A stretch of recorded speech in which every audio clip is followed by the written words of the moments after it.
Assalamualaikum warahmatullahi wabarakatuh. Selamat pagi anak-anakku sekalian, para generasi Smart School yang hebat. Apa kabar kalian hari ini?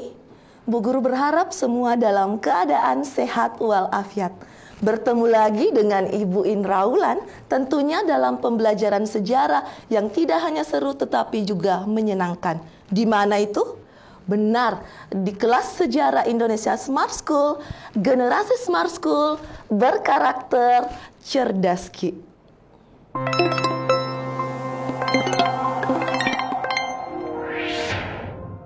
Baik anak-anakku sekalian, sebelum kita memulai pembelajaran hari ini, seperti biasa, ayo kita menundukkan kepala sejenak, seraya berdoa kepada Tuhan Yang Maha Esa.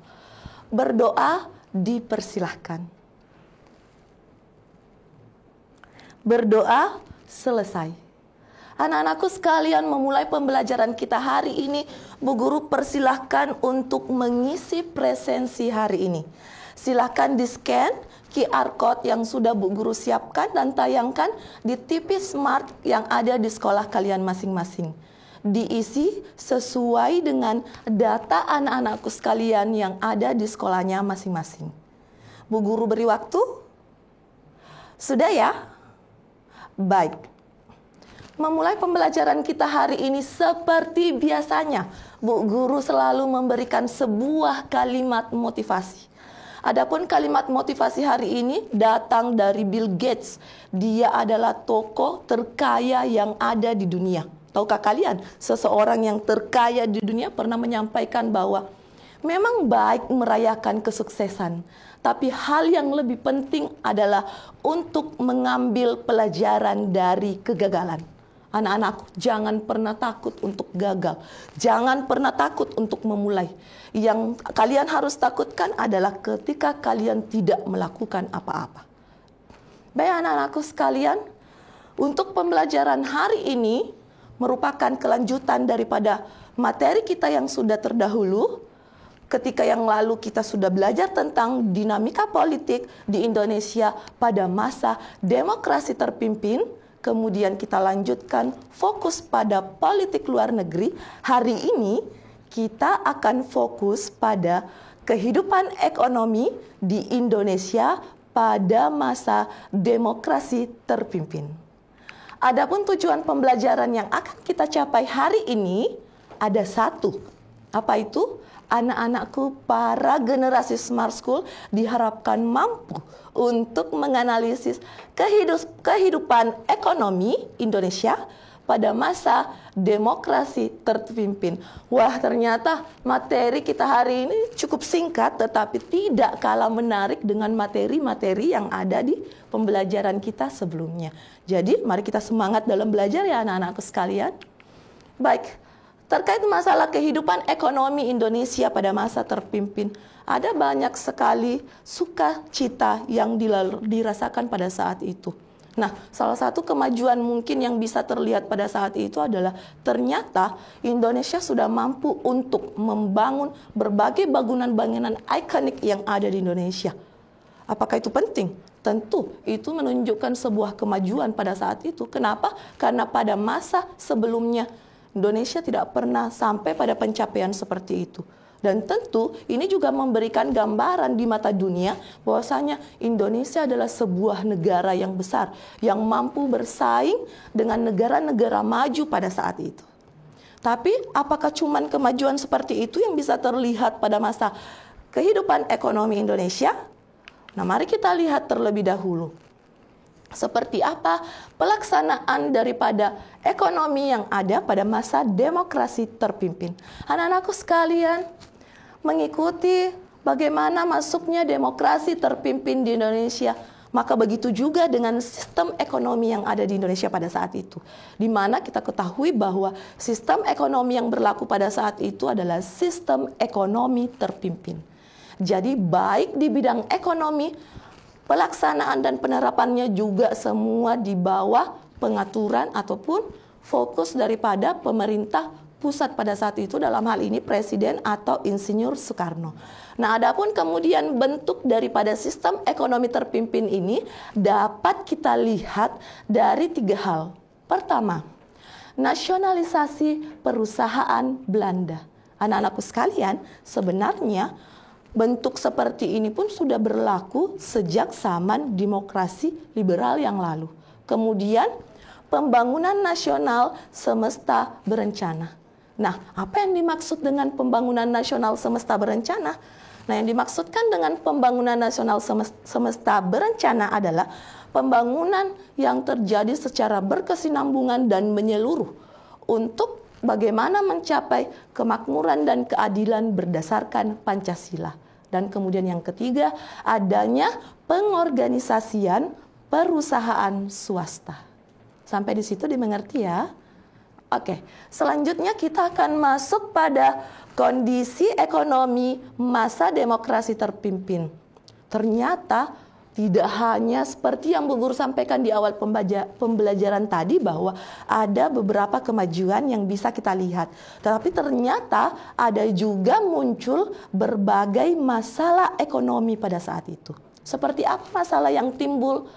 Pertama, adanya ekspor yang kemudian menurun, kemudian adanya investasi yang pada saat itu berkurang juga atau dikatakan merosot masuk di Indonesia. Nah, terkait masalah ekspor, kemudian investasi ke dalam negeri, maka ini juga menunjukkan bahwasanya terjadi kemacetan perdagangan internasional Indonesia pada saat itu. Wah, apakah ini akan berdampak? Tentu saja. Ini akan berdampak pada poin kedua, di mana dikatakan bahwa kemacetan perdagangan internasional Indonesia pada saat itu bisa menyebabkan menipisnya cadangan devisa yang dimiliki oleh Indonesia pada saat itu di luar negeri. Kemudian tentu ini juga akan berdampak pada poin yang ketiga, yaitu terjadinya inflasi yang cukup tinggi. Inflasi yang cukup tinggi berpengaruh lagi anak-anakku terhadap bagaimana harga bahan pokok pada saat itu yang turut melambung tinggi. Nah, sekarang kita lihat bagaimana konkret daripada masalah ekonomi yang muncul pada demokrasi terpimpin ini. Apa pengaruhnya? Ketika kita lihat tadi harga-harga barang menjadi tinggi, terjadinya inflasi yang sangat tinggi, maka tentu ini akan berdampak pada sistem sosial yang ada pada masyarakat Indonesia pada saat itu, di mana ternyata terlihat adanya bentuk kemiskinan dan kesenjangan di tengah-tengah masyarakat pada saat itu. Jadi dikatakan yang kaya semakin kaya dan kemudian yang miskin semakin miskin. Bisa dipahami ya anak-anakku sekalian? Baik. Sekarang kita lihat dari semua tadi beberapa masalah yang sudah Bu Guru ungkapkan sebelumnya. Apa sih yang menjadi penyebab atau faktor penyebab munculnya masalah ekonomi tersebut pada masa demokrasi terpimpin? Di sini Bu Guru sudah menyiapkan beberapa poin penting. Pertama, dikatakan bahwa kondisi Indonesia pada saat itu baru merdeka. Lantas ada apa dengan Indonesia yang baru merdeka? Kita ketahui bahwa bagaimana porak-porandanya pada saat itu sistem perekonomian kita yang ketika ditinggalkan oleh penjajah. Kemudian bagaimana juga beratnya kondisi ekonomi pada saat itu pada masa demokrasi liberal, di mana beberapa program kerjanya dinyatakan tidak berhasil. Kemudian itu tentu juga masih berlanjut pada masa demokrasi terpimpin. Indonesia yang dikatakan baru saja merdeka, bisa dikatakan baru menetapkan dasar-dasar ekonomi pada saat itu. Jadi ini juga menjadi salah satu penyebab kenapa masalah ekonomi di masa demokrasi terpimpin itu banyak sekali muncul permasalahan di kemudian hari.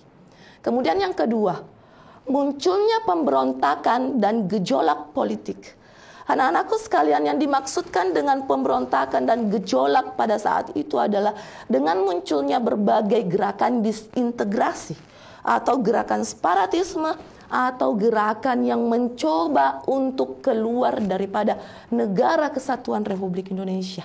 Tentu ini akan menghambat berbagai perkembangan yang terjadi pada saat itu, baik di bidang politik sendiri, kemudian bagaimana menghambat pembangunan nasional dan seterusnya. Kemudian yang selanjutnya, terjadinya penyimpangan ekonomi politik luar negeri Indonesia. di mana kita tahu sejak adanya negara kita, sistem politik luar negeri yang kita tetapkan adalah, iya benar. Jadi sistem politik yang kita terapkan pada saat itu di luar negeri adalah tentang bersifat bebas dan aktif. Di pertemuan yang lalu Bu Guru sudah jelaskan ya apa pemaknaan daripada bebas dan aktif. Tetapi apa yang terjadi pada masa demokrasi terpimpin? Di pembelajaran yang lalu Bu Guru juga sudah sampaikan bahwasanya ternyata penerapan politik luar negeri bebas aktif kita pada saat itu terlihat lebih condong ke blok timur, artinya lebih condong ke negara-negara komunis yang ditandai dengan adanya banyak sekali kerjasama antara Indonesia dengan negara-negara pelaku blok timur. Kemudian yang selanjutnya, haluan dan adanya kebijakan proyek kepentingan politik daripada Soekarno pada saat itu. Apa yang dimaksudkan dengan haluan dan proyek kepentingan politik pada saat itu, anak-anak? Ada yang masih ingat? Kira-kira yang akan berdampak terhadap kehidupan ekonomi kita terkait masalah politik yang sebelumnya sudah kita bahas, ada apa saja? Iya, benar sekali. Terkait masalah pelaksanaan politik mercusuar. Jadi pada saat itu dilakukan aktivitas internasional skala besar. Kemudian dilakukan proyek-proyek pembangunan ikonik yang ada di Indonesia. Tentu ini membutuhkan anggaran yang sangat banyak dan tentu akan mempengaruhi kehidupan ekonomi pada saat itu. Dan selanjutnya, ternyata nanti pada masa demokrasi terpimpin dilakukan beberapa kebijakan. Namun apa yang terjadi? Kita lihat nanti dikatakan di slide awal ini bahwasanya adanya kegagalan terhadap beberapa kebijakan ekonomi yang dilakukan pada masa demokrasi terpimpin tersebut. Ya, anak-anakku sampai di situ dimengerti ya? Bisa kita lanjutkan? Iya. Setelah tadi kita memfokuskan diri pada bagaimana masalah yang terjadi, kemudian apa yang menyebabkan faktor-faktor penyebab daripada masalah itu terjadi, sekarang kita lihat apa sih yang menjadi kebijakan ekonomi pada masa demokrasi terpimpin. Pertama, anak-anakku, adanya pembentukan Dapernas. Apa yang dimaksudkan dengan Dapernas? Jadi Dapernas itu adalah Dewan Perancang Nasional, di mana Dewan Perancang Nasional ini dia dikatakan terbentuk pada tahun 1959, di mana tujuannya adalah untuk membentuk atau merancang program pembangunan nasional baik jangka panjang maupun jangka pendek pada saat itu. Nah, di mana Dapernas ini yang mengetuainya adalah Muhammad Yamin dan juga beranggotakan sekitar 50 orang anggota. Wah, berarti cukup banyak ya anak-anakku. Tapi ternyata dalam pelaksanaannya dikatakan Dapernas itu tidak bisa menjalankan fungsinya dengan baik. Kenapa?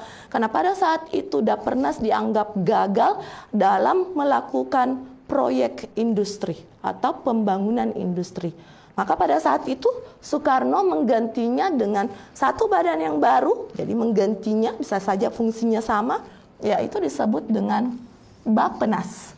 Nah, adapun yang disebut dengan Bappenas adalah Badan Perencanaan Pembangunan Nasional, di mana Bappenas ini didirikan di tahun 1963 yang mengetuainya langsung daripada presiden kita pada saat itu, yaitu Insinyur Soekarno.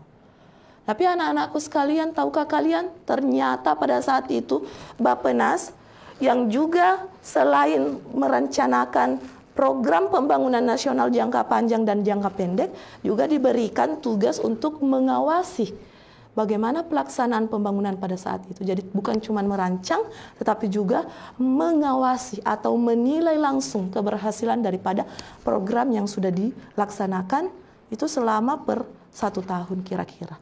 Tapi ternyata dalam pelaksanaannya dikatakan bahwa Bappenas ini meskipun dia langsung diketuai oleh Soekarno pada saat itu juga belum bisa maksimal dalam pelaksanaannya. Nah, sebelumnya kita lihat dulu apa yang menjadi tujuan daripada Bappenas.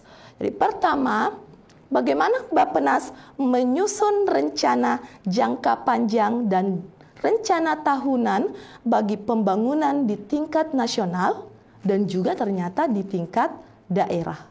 Kemudian yang kedua, bagaimana Bappenas tersebut mengawasi dan menilai pelaksanaan pembangunan. Jadi seperti yang Bu Guru sampaikan tadi, ternyata juga ada fungsi pengawasan dan penilaian. Kemudian bagaimana Bappenas memiliki tugas untuk menyiapkan serta menilai hasil kerja daripada mandataris untuk MPRS. Tapi lagi-lagi seperti yang Bu Guru sampaikan tadi bahwasanya gagal karena dilihat dari kerjanya dikatakan kurang maksimal dalam melakukan fungsinya meskipun pada saat itu sudah dipimpin langsung oleh Insinyur Soekarno. Baik, selanjutnya kita akan masuk di kebijakan yang kedua, yaitu terkait masalah program Senering atau lebih akrab juga dikenal dengan program devaluasi. Apa yang dimaksud dengan devaluasi? Jadi program devaluasi itu adalah sebuah program di mana di dalamnya ada penurunan nilai mata uang. Dan ini dimulai dilaksanakan sekitar tanggal 25 Agustus 1959. Tujuannya apa? Tujuannya adalah untuk menekan inflasi yang tinggi pada saat itu dan juga untuk mengatur masalah peredaran jumlah uang di dalam masyarakat kita pada saat itu. Karena ini tentu akan berpengaruh terhadap stabilitas ekonomi kita pada saat itu. Nah, di sini Bu Guru sudah memberikan satu poin bahwasanya sesungguhnya kebijakan daripada devaluasi ini dilakukan dalam 2 tahap. Kenapa Bu Guru sampaikan seperti itu? Karena ada periode yang berbeda, tanggal yang berbeda, kemudian adanya pelaksanaan kebijakan yang berbeda. Kebijakan apa yang Bu Guru maksudkan di sini adalah terkait masalah penurunan nilai mata uang. Jadi di tahap pertama dilakukan penilaian penurunan nilai mata uang pada saat itu di mana nilai mata uang Rp500 dijadikan bernilai Rp50, kemudian dari nilai Rp1.000 menjadi Rp100. Kemudian selain itu ternyata dilakukan juga kebijakan tentang bagaimana membekukan tabungan yang dimiliki oleh masyarakat tersebut ketika dia sudah mencapai lebih dari Rp25.000. Jadi lagi-lagi tujuannya adalah untuk mengatur keuangan yang ada di masyarakat dan kemudian menstabilkan ekonomi pada saat itu. Kemudian ternyata dalam pelaksanaannya ini dianggap kurang berhasil. Jadi dia belum bisa menekan laju inflasi pada saat itu dengan baik. Maka dilakukanlah yang lebih kebijakan yang lebih agresif lagi. Kenapa Bu Guru sampaikan demikian? Karena yang dari tadinya Rp1.000 menjadi Rp10, di kebijakan yang kedua itu diganti penurunan nilai mata uangnya menjadi dari Rp1.000 menjadi Rp1. Lagi-lagi dilakukan sebuah penurunan yang cukup drastis, tapi ternyata apa yang terjadi dalam kenyataannya ini justru membuat inflasi pada saat itu menjadi lebih tinggi, di mana puncak daripada hiperinflasi pada saat itu terjadi di sekitar tahun 1963 sampai 1965, di mana puncaknya itulah yang terjadi di 1965 karena pada saat itu tingkat inflasi kita meningkat hingga 600%. Wah.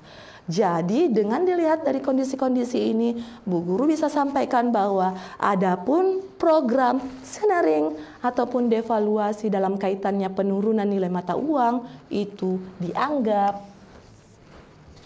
gagal. Jadi selanjutnya kita lihat lagi kebijakan yang selanjutnya. Jadi ada yang disebut dengan DEKON atau Deklarasi Ekonomi.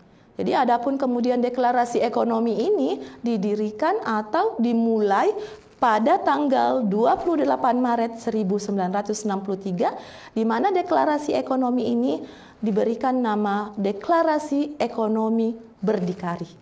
Nah, apa yang menjadi tujuan daripada deklarasi ekonomi yaitu untuk menciptakan ekonomi yang bersifat nasional demokratis, dan tentu bebas dari imperialisme pada saat itu. Nah, termasuk atau terkhusus juga paling tidak pada imperialisme negara-negara barat pada saat itu. Kemudian dikatakan dalam deklarasi ekonomi ini, ekonomi berada di bawah kendali pemerintah seutuhnya. Berarti dengan diterapkannya deklarasi atau dekon berdikari pada saat itu atau berdiri di atas kaki sendiri. Jadi dia berdikari, akronim dari berdiri di atas kaki sendiri, itu menandakan bahwasanya adanya pemusatan sistem ekonomi kita kembali terpusat ke pemerintah. Di mana dikatakan tadi ini sudah berada di bawah kendali pemerintah seutuhnya. Jadi langsung dikawal kembali oleh Insinyur Soekarno pada saat itu. Dan lagi-lagi dikatakan dekon berdikari atau deklarasi ekonomi ini gagal. Nah, sekarang kita lihat atau kita telaah apa yang menyebabkan terjadinya kegagalan dekonstruksi tadi ekonomi, deklarasi ekonomi, Jadi yang pertama, tidak terwujudnya pinjaman dari IMF, di mana pada saat itu kita ingin meminjam sebesar 400 juta dolar. Kemudian yang kedua, perekonomian kita pada saat itu dikatakan terganggu.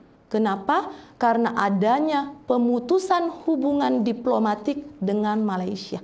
Jadi kita masih ingat yang lalu di politik luar negeri bahwasanya kita melakukan konfrontasi dengan Malaysia. Dan ternyata ini juga berdampak terhadap bagaimana jalannya kebijakan ekonomi yang berada di dalam negeri kita pada saat itu. Kemudian yang selanjutnya, dengan terjadinya konfrontasi dengan Malaysia dan negara-negara barat pendukungnya pada saat itu, maka ini tentu akan memperparah kemerosotan ekonomi. Kenapa dikatakan ini akan memperparah? Karena tentu ini akan memperkecil atau menyempitkan bagaimana pengaturan kebijakan kita pada saat itu, termasuk bagaimana investasi luar negeri masuk ke Indonesia yang notabene-nya berasal dari beberapa negara barat. Itu pastinya akan terhalang. Kenapa? Karena adanya ketidakharmonisan atau pada saat itu kita mengalami konfrontasi dengan negara tetangga kita. Bisa dimengerti anak-anakku? Selanjutnya, kita lanjut lagi pada kebijakan selanjutnya, yaitu proyek mercusuar.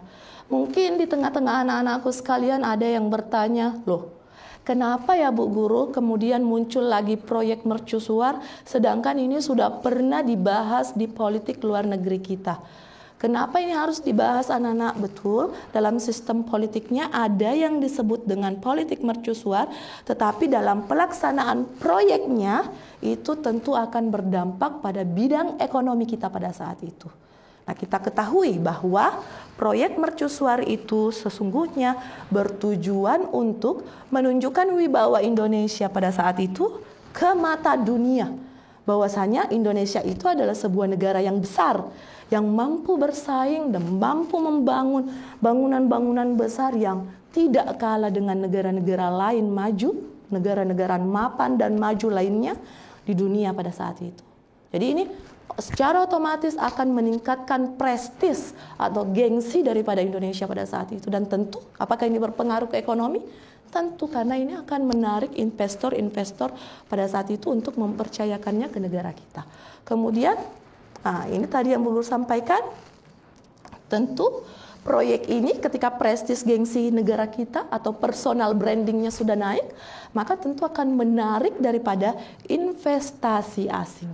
Kemudian yang selanjutnya dikatakan bahwa dalam proyek mercusuar ini juga mengedepankan bagaimana kepentingan-kepentingan negara-negara Blok Timur pada saat itu.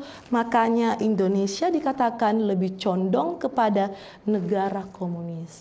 Jadi harus dipahami ya perbedaan antara Blok Barat dengan Blok Timur terlebih dahulu. Kenapa sampai dikatakan Indonesia itu dalam pelaksanaannya lebih condong ke negara-negara komunis. Bisa dipahami ya.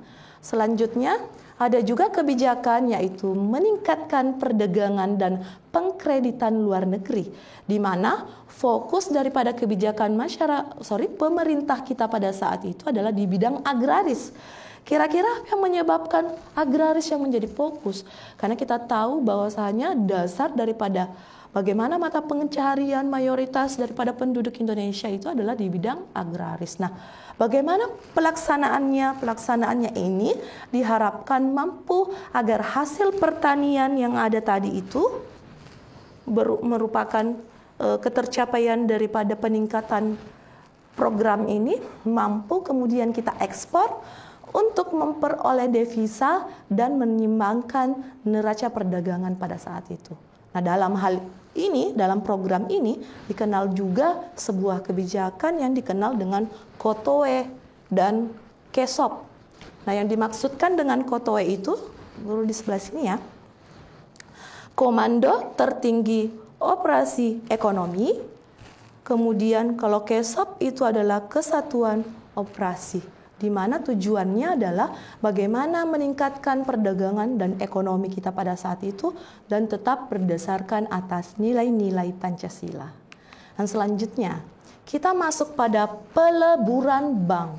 Jadi adapun kebijakan yang pada hari ini juga Bu Guru sampaikan yang pernah dilaksanakan pada masa demokrasi terpimpin, yaitu peleburan bank, di mana Presiden pada saat itu berusaha menyatukan semua bank negara yang ada di Indonesia, di mana kebijakan ini diatur oleh Perpres nomor 7 tahun 1965, di mana nanti muncullah yang diistilahkan dengan Bank Tunggal Milik Negara.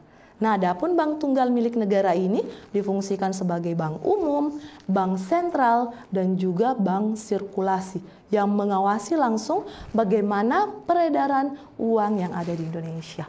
Kemudian bisa dicontohkan di sini, yaitu terkait masalah Bank Indonesia di masa itu juga merupakan hasil peleburan atau penggabungan dari beberapa bank-bank negara yang ada di Indonesia, yaitu seperti Bank Koperasi dan Nelayan, Bank Umum Negara, dan yang terakhir ada Bank Tabungan Negara atau disebut dengan Bank BTN.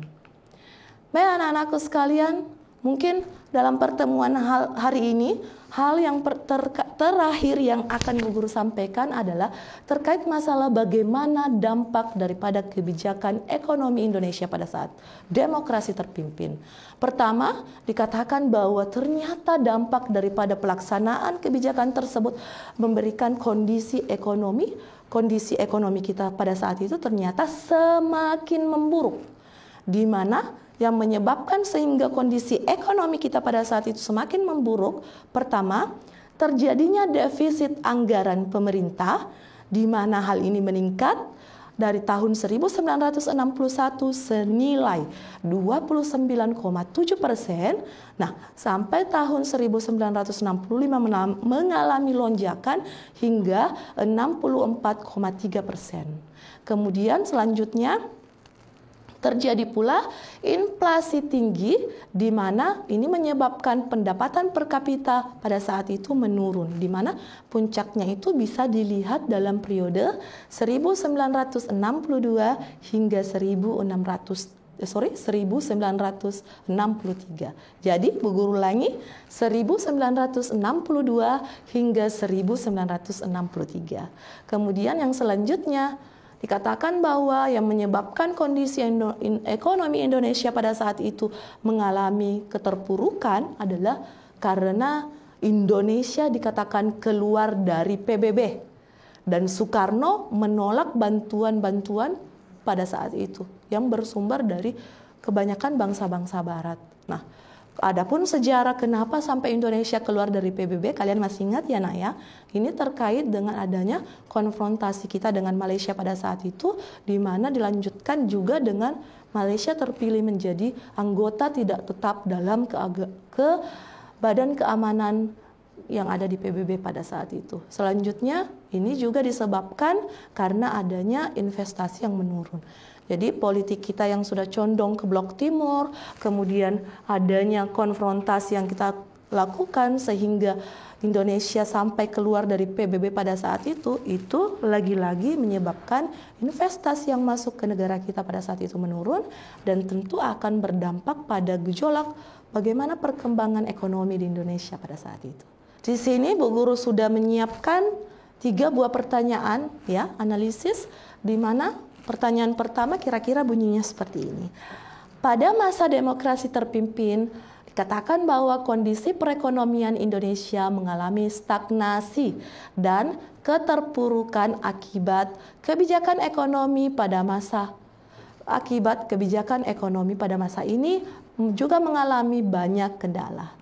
Nah, kira-kira anak-anakku adakah yang bisa mengetahui apa yang menjadi salah satu kendalanya pada saat itu? Nah, di poin pertama dikatakan bahwa kebijakan ekonomi kita pada saat itu didasarkan oleh kepentingan politik presiden, terutama dalam pelaksanaan politik mercusuar. Kemudian yang B, masih terdapatnya campur tangan sekutu dan Belanda dalam penentuan kebijakan ekonomi kita pada saat itu. Kemudian C, terdapatnya campur tangan negara-negara komunis dalam penentuan kebijakan ekonomi. Kemudian D, ini soalnya kayaknya bergerak ketika dipindahkan ke drive-nya tadi. Guru perbaiki dulu.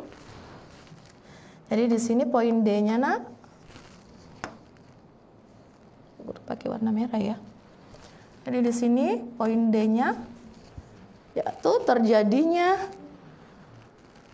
gerakan-gerakan separatisme yang menyedot banyak dana untuk penanggulangannya. Kemudian ini berarti menjadi poin E. Bagaimana pengaruh komunis yang besar dalam pelaksanaan sistem ekonomi terpimpin pada saat itu. Baik anak-anakku sekalian, Bu Guru tunggu respon dari kalian. Bisa dilakukan di kolom chat. Kira-kira jawaban untuk pertanyaan ini yang mana ya? Jadi yang menjadi salah satu kendala pelaksanaan kebijakan ekonomi pada masa demokrasi terpimpin, kira-kira yang mana ya anak-anakku sekalian? Bisa dituliskan di kolom chat. Bagaimana Pak, sudah terlihat responnya? Iya. Jadi benar bahwasanya yang menjadi jawaban untuk pertanyaan ini adalah apa? Iya, benar. Jadi jawabannya adalah opsi A atau alfa. Jadi yang menjadi salah satu kendala yang menyebabkan stagnasi atau keterpurukan pada saat itu kebijakan ekonomi kita banyak yang mengalami kegagalan adalah tadi salah satu poinnya adalah banyak kemudian haluan ataupun proyek politik yang dilakukan itu berdasar dari kepentingan politik Soekarno. Nah, makanya di sini di poin A penandanya adalah terutama dalam pelaksanaan politik mercusuar yang merupakan salah satu haluan dan kemudian arah daripada proyek politik Insinyur Soekarno pada saat itu. Jadi jawaban untuk soal ini adalah di bagian atau opsi A. Anak-anakku sekalian, mungkin demikian dulu pertemuan kita hari ini. Terima kasih karena kalian sudah mau belajar bersama Bu Guru di studio Smart School ini. Tetap semangat, tetap maju, tetap harus rajin belajar sejarah karena kalian adalah penerus bangsa yang harus mencintai negaranya. Dan salah satu hal yang terkecil yang bisa kita lakukan adalah dengan mengetahui sejarah bangsa kalian. Anak-anakku tetap semangat, fokus dalam belajar, tetap jaga kesehatan. Bu Guru akhiri pertemuan kita hari ini dengan salam kebanggaan kita, salam Smart School, generasi Smart School berkarakter cerdas. Sampai jumpa.